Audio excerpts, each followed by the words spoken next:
Privyet, ja, Heinbach, an electronic musician from Berlin, Germany. I run a YouTube channel under my name Heinbach, and that is where I met Vladimir Kuzmin a few times. The first time was when I had just gotten a Polivoks synthesizer, an instrument I was always curious about, and I found one cheaply, and it came to my studio and I immediately started playing with it. And there was little information on it out there at the time, so I had to guess my way through things. I really fell in love with the sound, though. There was a grittiness and an overdrive to it that felt utterly unique, and the filter, of course, is legendary. When I uploaded the video, none other than Vladimir Kuzmin himself commented on it. I was really happy, but he pointed out that I was using the synthesizer wrong. I was using the headphone output and not the main output. And the amplifier in the headphone section is rather lo-fi. To my defense, the real output was actually broken, as I learned when I got this instrument back from service just a week ago. So now you're hearing it from the proper output a few years later.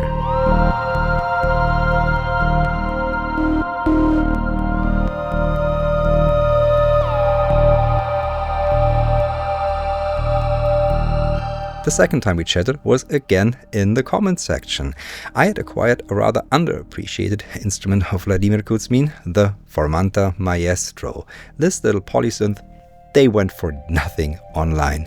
Nobody was particularly fond of them. When I plugged it in, try as I might, the synthesizer sounded like it was run through worn-out tape. It sounds distinctly haunted, like broken dreams, fading memories, or whatever that girl listens to when she studies. I loved it, and many other people watching the video did too. As of now, it stands at almost 800,000 views.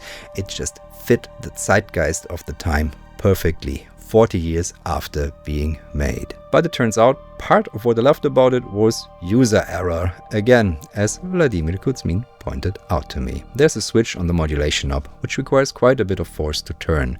Then the Maestro sounds clean, with no traces of ghostliness. To be honest, I prefer that haunted sound. And to this day, the Formanta Maestro is one of my most used and loved synthesizers.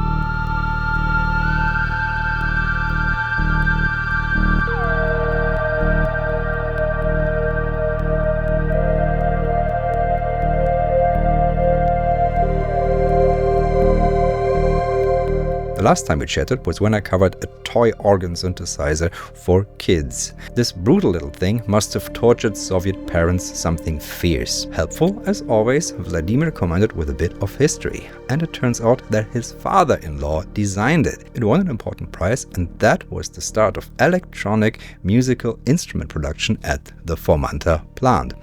And the rest is history.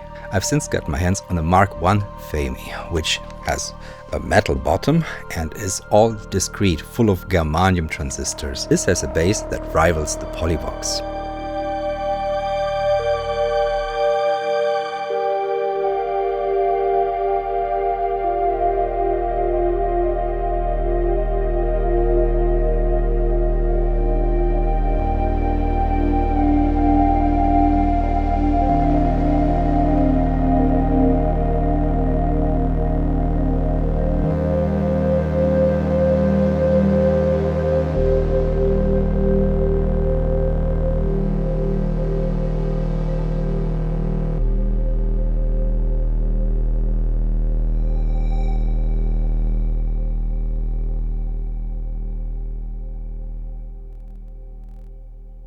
Vladimir Kuzmin's name and instruments have not faded away. New musicians keep discovering them every day, and up until the very end, he was working with young designers on new instruments. Something that is very special to me is that through playing his instruments, I got an insight into a world that was behind a wall growing up as a kid in West Germany. They were the start of my research into instruments that were not part of regular Western culture, and I learned so much about history that way. To say that our countries share a complicated history is a bit of an understatement, but I believe music is there to bridge divides, and the ongoing popularity worldwide of Vladimir Kuzmin's instruments is proof of that.